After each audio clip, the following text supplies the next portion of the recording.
Espero que todos estejam bem. Meu nome é Júlio Vaz e estou para fazer comentários sobre o crime de desacato, figura prevista no artigo 331 do Código Penal. O desacato é um crime praticado contra a administração pública. Especificamente, encontra-se no capítulo dos crimes praticados por particulares contra a administração. A gente vai observar com os senhores inicialmente as elementares no preceito primário do artigo 331. Desacatar funcionário público no exercício da função ou em razão dela. Vamos observar que desacatar é menosprezar, é humilhar, é ofender. E vai ofender, humilhar a quem? Ao funcionário público. Lembrando aos senhores, funcionário público, os senhores encontram o conceito no artigo 327 do Código Penal, expressamente estabelecido para conceituar o funcionário, no exercício da função ou em razão dela.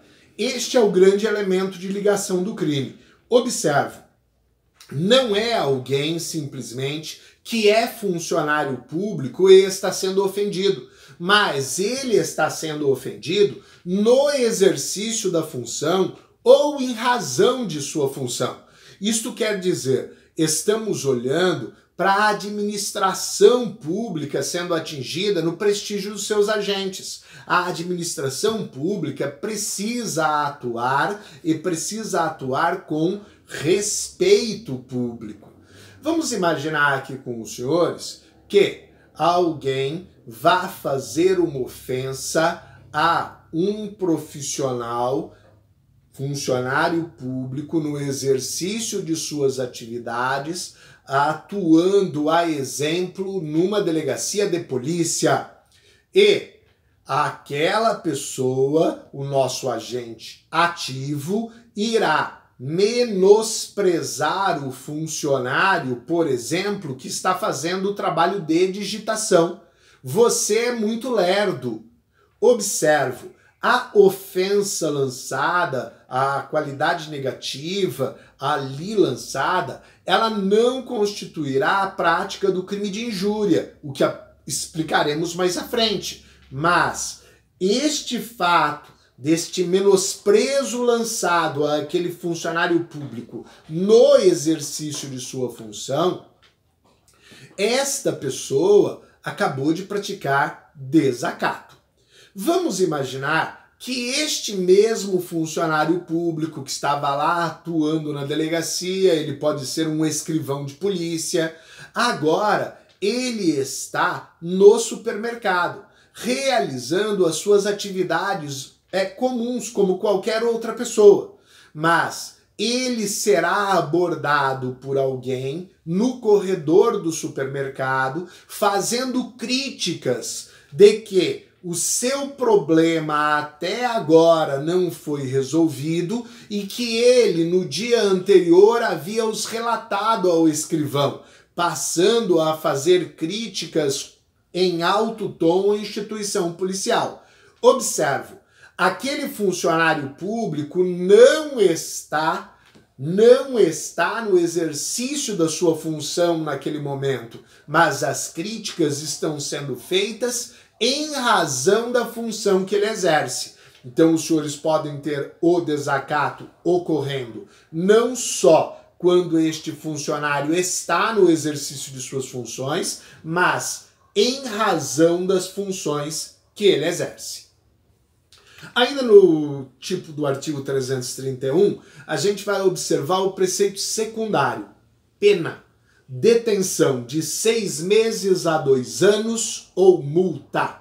Aqui novamente nós temos a tal da pena cumulativa. Os senhores têm da espécie de detenção uma pena privativa de liberdade e de forma cumulativa com esta pena privativa de liberdade, a pena pecuniária, a multa.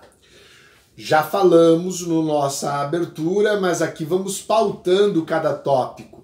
Objeto jurídico, a administração pública, especialmente o respeito pela função pública.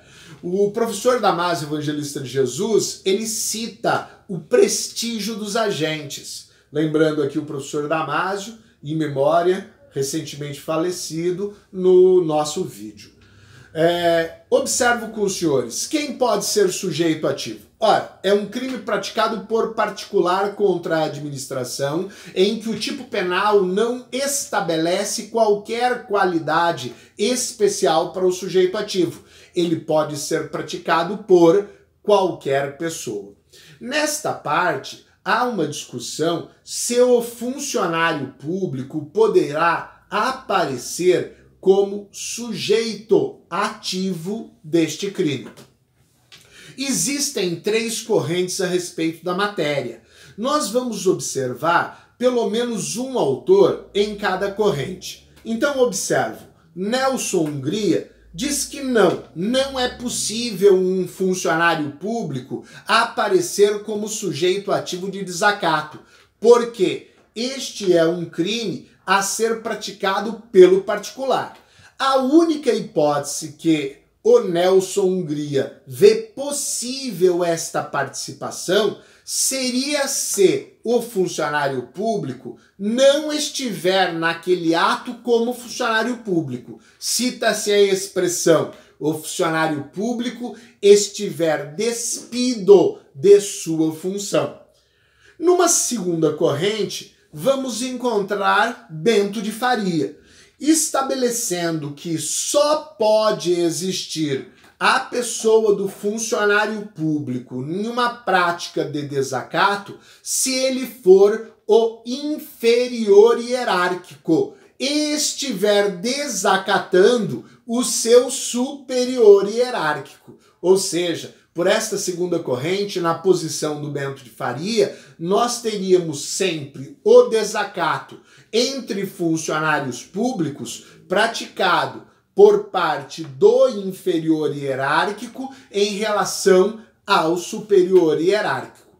Na terceira corrente, citando Heleno Fragoso ou citando Damásio Evangelista de Jesus, nós vamos observar que o funcionário público pode sim ser sujeito ativo de desacato, porque o crime não é contra o outro funcionário público, mas o crime é contra a administração pública.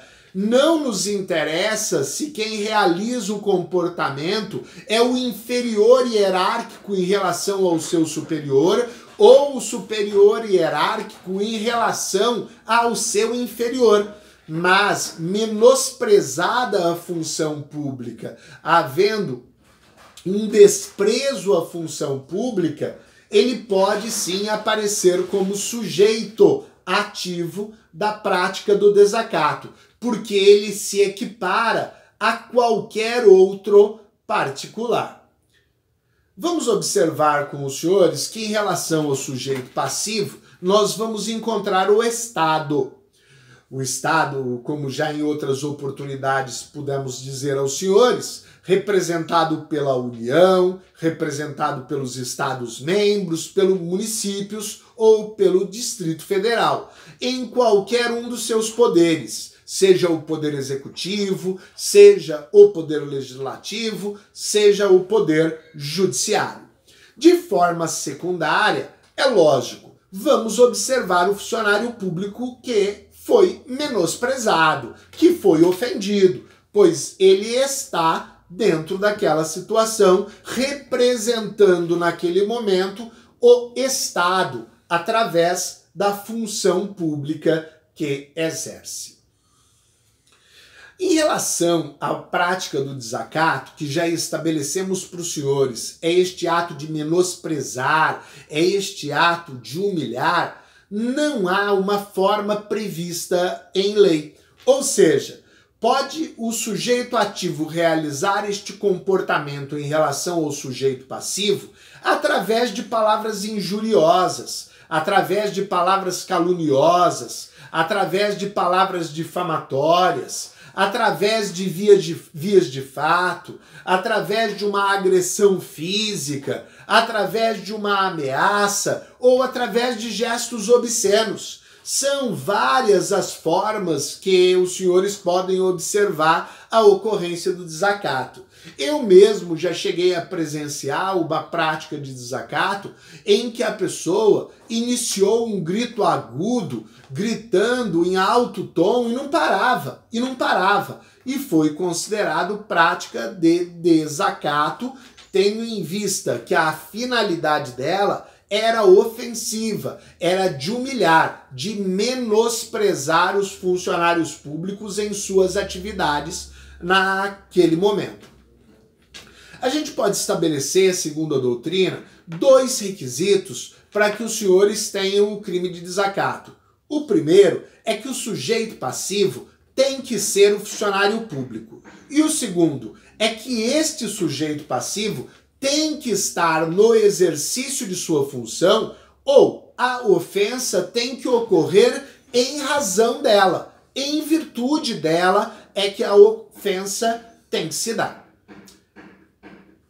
Observe que temos uma posição para diferenciar a ideia de um desacato e de um crime contra a honra. Nas práticas de desacato, a ofensa, esta humilhação, este menosprezo, este descabo terá que se dar na presença do funcionário público ou de forma que o funcionário público tome conhecimento direto da ofensa. Poderíamos imaginar o funcionário público dentro da sala, a porta aberta e o ofensor no corredor ou em sala anexa fazendo o seu comportamento de menosprezo, o seu desacato. E nós teremos aí configurada a figura do desacato. No entanto, a posição adotada pela maioria da doutrina e a posição adotada pela jurisprudência é que se não há a presença do ofensor em relação ao funcionário público, nós podemos estar observando uma outra prática, nós poderíamos, estar observando uma outra prática delitiva. Poderíamos estar observando os crimes contra a honra, como, por exemplo, uma injúria. Ora, neste contexto, se o particular faz uma ligação telefônica ou escreve uma carta ou uma mensagem eletrônica para fazer o menosprezo ao funcionário público, não estaremos falando de desacato. Observo ainda com os senhores nesta sequência que a prática do desacato encontrava limitação em uma norma específica que protegia aqueles que exercem a advocacia, os advogados.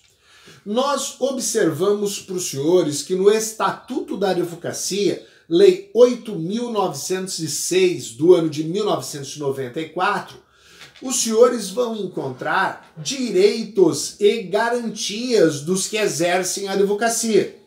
E nós temos um dispositivo que olha para a imunidade funcional. No entanto, no que se refere à questão do desacato, está suspenso por do Supremo Tribunal Federal a parte que fala do desacato. Estou olhando para o artigo 7º, parágrafo 2º do Estatuto da Advocacia. Possui ele a seguinte redação: eu vou fazer pronunciar o desacato, mas os senhores já sabem, está suspenso por ordem do Supremo esta parte do dispositivo. O advogado tem imunidade funcional não constituindo injúria, difamação ou desacato puníveis qualquer manifestação de sua parte no exercício de sua atividade, em juízo ou fora dele, sem prejuízo das sanções disciplinares perante a Ordem dos Advogados do Brasil. pelos excessos que cometer.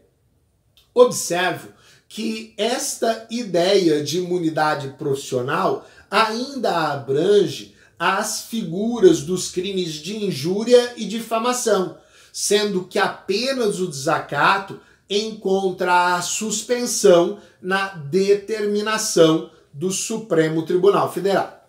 Temos ainda aqui que fazer citação a uma observação muito importante, lembrança feita por Damásio, evangelista de Jesus, na questão do advogado, que é a figura do artigo 133 da Constituição Federal.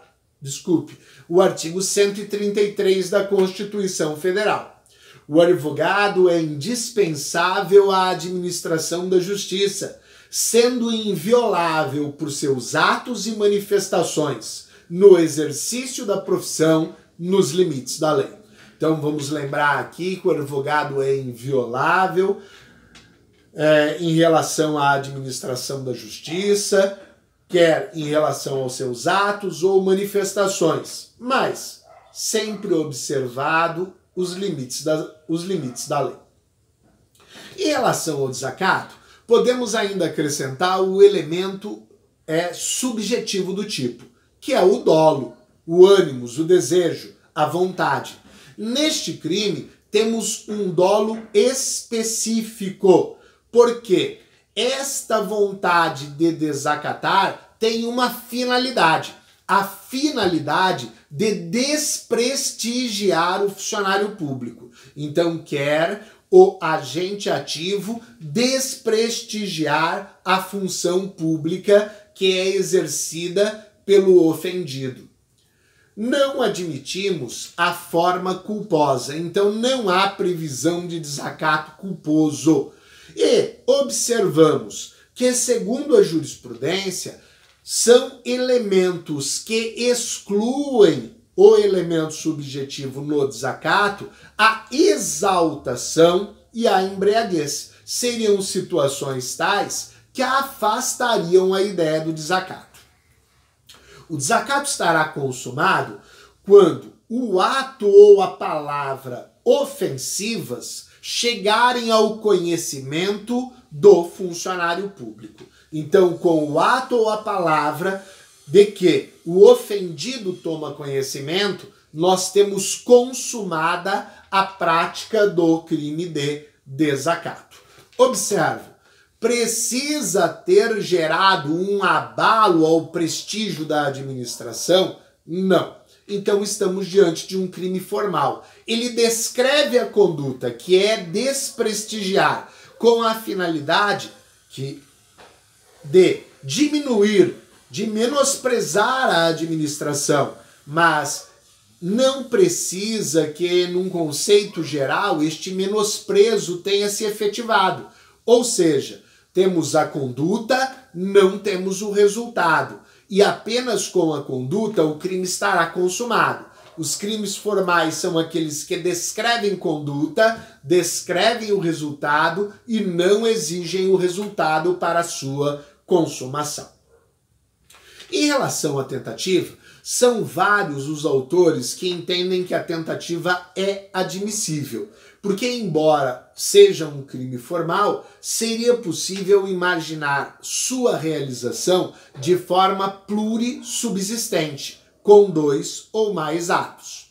No entanto, como eu estou fazendo a recordação neste vídeo do professor Damásio, o professor Damásio vai dizer que não admite tentativa, pois para a existência do crime é necessária a presença do sujeito ativo diante do funcionário público. E assim ele sustenta que este crime só é possível ser praticado de forma unissubsistente. Valendo-se da teoria geral do crime, os crimes formais unissubsistentes não admitem tentativa. Observe, se o crime de desacato pode ser realizado através de comportamentos diversos, vamos perceber que em algumas situações, naquelas mais leves, o desacato vai absorver aqueles comportamentos. como a ideia das vias de fato, como a ideia da ameaça, como a ideia de uma lesão corporal leve.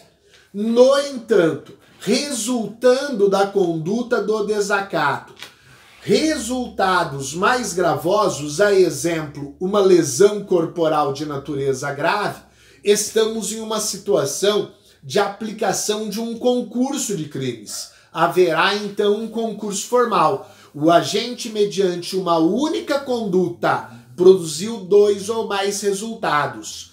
Atingiu a administração pública, deve responder por desacato. Atingiu daquela forma grave a integridade física do funcionário, deve responder também em concurso formal por lesão corporal de natureza grave. O crime de desacato é um crime de interesse da administração pública e não há nenhuma das exceções possíveis em relação à ação penal aqui previstas. Ou seja, a ação penal é pública e incondicionada. Segue-se a regra do artigo 100 do Código Penal. Fizemos alguns apontamentos da jurisprudência e gostaríamos de fazer esta citação para encerrar este breve trabalho. A primeira será: não é desacato a ofensa pelo telefone ou imprensa. Observe, estas não seriam formas diretas do ofensor estar diante do funcionário público ofendido em razão de sua função.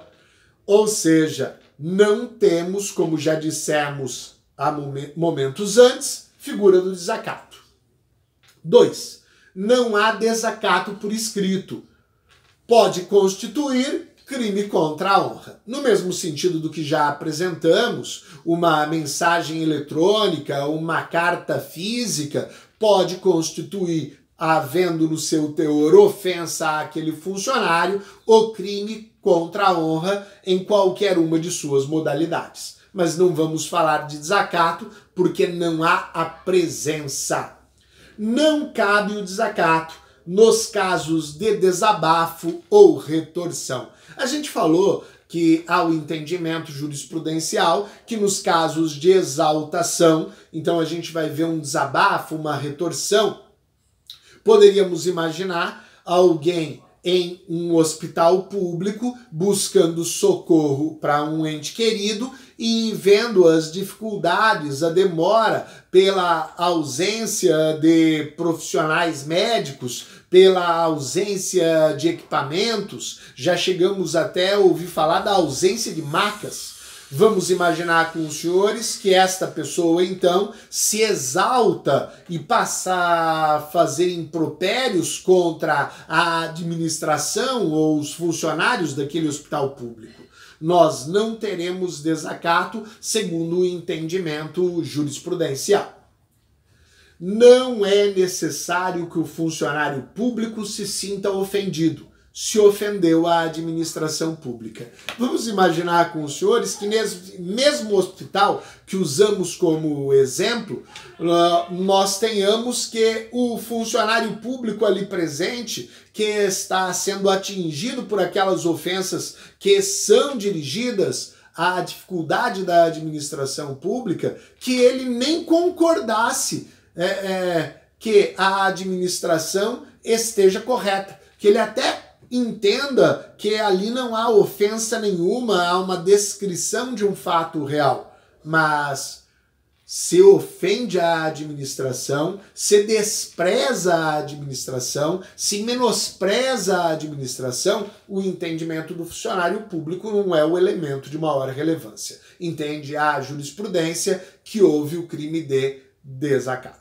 Muito obrigado por sua atenção. Estas são as notas que apresentaríamos sobre o artigo 331 do Código Penal.